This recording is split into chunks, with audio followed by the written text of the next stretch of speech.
Hello and welcome back to the channel. I'm Ananya. Do you know why advanced speakers sound fluent, confident, and smart in English? Because they use a lot of idioms in their conversations. But they don't just use the normal overused English idioms. They use the latest modern idioms. And in this lesson, we are going to look at 10 modern English idioms that advanced users use in their conversations, meetings, online discussions. And you know what? The last idiom is my absolute favorite. And it's trending everywhere right now. So make sure you watch this lesson till the end. Come on, let's get started. Here comes the first one. Read the room. Now this idiom means to understand the mood, feelings, or situation around you before you speak or say something or act. You know, it's about awareness. Sometimes your words are correct, but you know what? The timing or the situation is wrong. That's when you use read the room. If people look comfortable, silent, or serious, you should change the way you speak, right? In short, it means to understand the emotional situation before saying anything or reacting. Here are some examples. He cracked a joke, but no one laughed. He didn't read the room. Possibly the situation in the room was very serious. Before complaining, read the room. Everyone is already stressed. She realized the meeting was serious and decided to read the room. Read the room before bringing up salary talks. So just check if your boss is in a good mood, only then talk about salary increment. Isn't it a great idiom? Now why don't you try making a sentence and drop it in the comments? It will help you remember this idiom much better. And let's move on to the next one, to move the needle. Now, originally, this phrase comes from the old measuring indicators where needle showed progress, like the one in your car, like the fuel indicator or the speed indicator. These days, we all have digital indicators, right? Now, if the needle moved, it meant something actually changed. If it didn't move, nothing really happened. This means to create a real impact or a noticeable change. If something doesn't move the needle, it means it doesn't really matter or change anything. Now, it's generally used in business, growth, and productivity conversations. In short, it means to make a meaningful difference. Here are some examples. Sending emails all day may feel productive, but landing a new client moves the needle. It means you might just, keep on sending emails, but getting an actual client, that moves the needle. Posting once a month on social media won't move the needle. It means you need to be consistent. Only then you can see success. This strategy actually moved the needle for our sales. That campaign didn't move the needle at all. It means the campaign didn't work at all. Focus on actions that move the needle forward. Now, why don't you try? Drop a sentence in the comments using move the needle. And here comes the next one. Circle back. Now, when someone says, let's circle back, they don't mean a real circle. They mean, let's leave this topic for now and return to it later. This is a polite and a professional way of saying, we will discuss this later. Now, this is very common in work meetings and email. Now, instead of directly saying, I can't decide now, or let's not talk about this, which may sound rude, you can use circle back. It's a much better and polite way of saying, I can't decide now. Here are some examples. I don't have the details yet. Can we circle back tomorrow? I'll circle back once I have more information. Let's circle back next week and finalize the plan. That question is important. Let's circle back to it later. Don't you think it's a much better way of saying, not now, let's discuss later? I'm sure it does. Moving on to the fourth idiom, run with it. Now, when someone says run with it, they're giving you permission and confidence to take an idea and move forward without hesitation. This means, I trust you. Don't overthink about it. Take this idea and make something out of it. Now, this idiom is used when an idea doesn't need more discussion. It's perfect, it's solid, it just needs action. Take a look at these examples. I like your idea. Run with it. The boss approved the plan and told us to run with it. She took the suggestion and ran with it beautifully.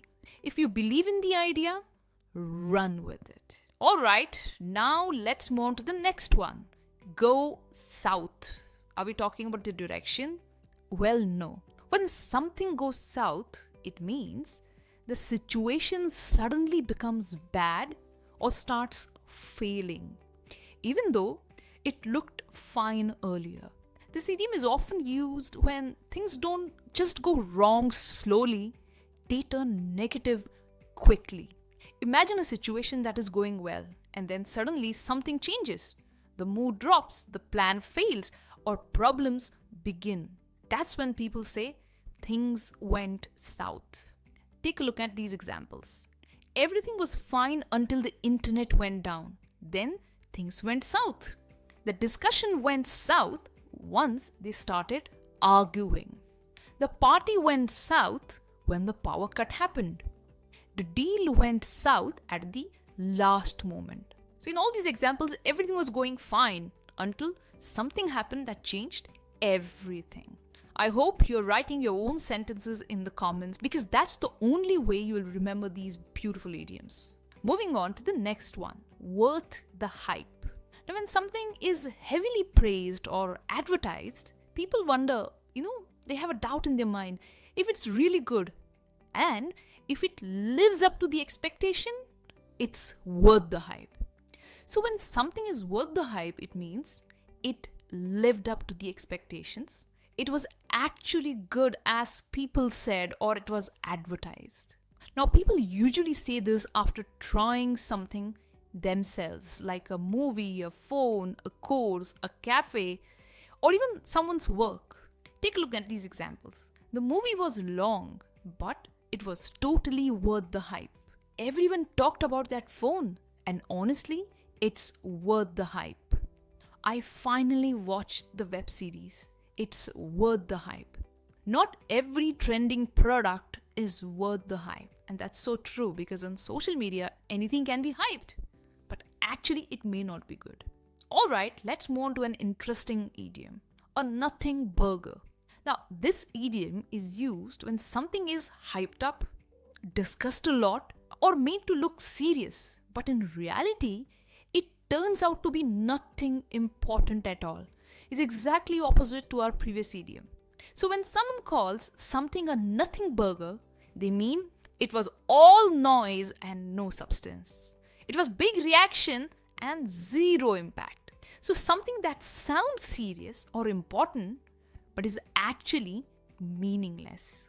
Here are some examples. The breaking news turned out to be a nothing burger. Social media made it huge, but in reality, it was a nothing burger. I'm sure we experience this almost every day. People argued for days over a nothing burger. People overreacted to a nothing burger. Alright, here's the next one. Hard pivot. The pronunciation is pivot. A pivot means a change in direction. But a hard pivot is not a small adjustment. It's a sudden, bold, and a major change. Now, this idiom is used when something is clearly not working, and instead of fixing small things, you change the entire direction or approach. Think of it like this. You're walking in one direction, and then you realize it's the wrong path. So you turn around completely.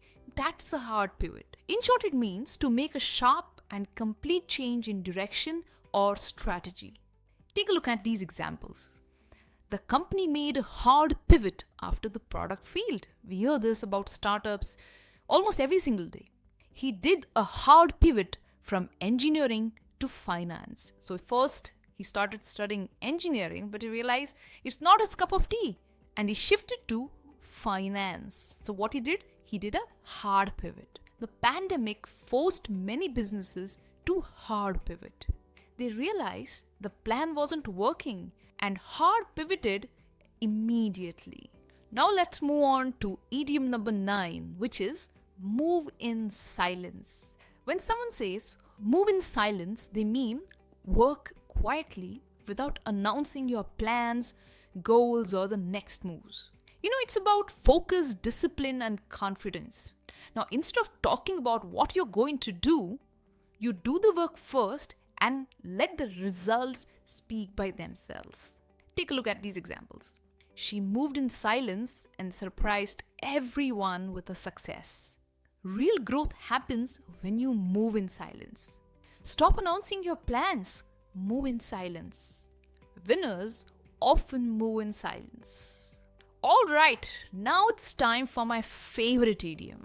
The mat isn't matting. These days I'm using this idiom a lot. This is a modern internet-style idiom used when something doesn't make any sense, even though the numbers, logic, or explanation should work. It means you think it should work, but actual result is completely different. It's not matching.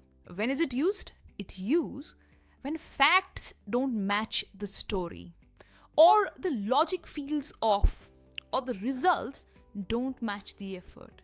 Here it doesn't mean real mathematics. It's actually about common sense. In short, it means something doesn't add up or doesn't make any logical sense. For example, you earn more but save less. The math isn't matching. It means somewhere down the line, you're spending a lot of money. He said 5 minutes but arrived after an hour. The math isn't matching.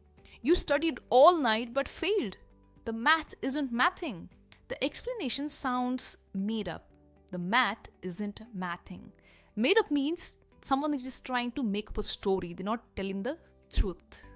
And there you have it. 10 modern English idioms that can instantly upgrade your spoken English and help you sound more natural and confident in English. Now don't try to, learn or memorize all of them. Just pick 2 or 3, start using them in your conversation and let them flow naturally while you speak. If you enjoyed this lesson, like this video, subscribe to the channel and let me know in the comments which idiom was your favorite. I will see you soon in the next lesson. Until then, keep learning and keep practicing English. Bye for now.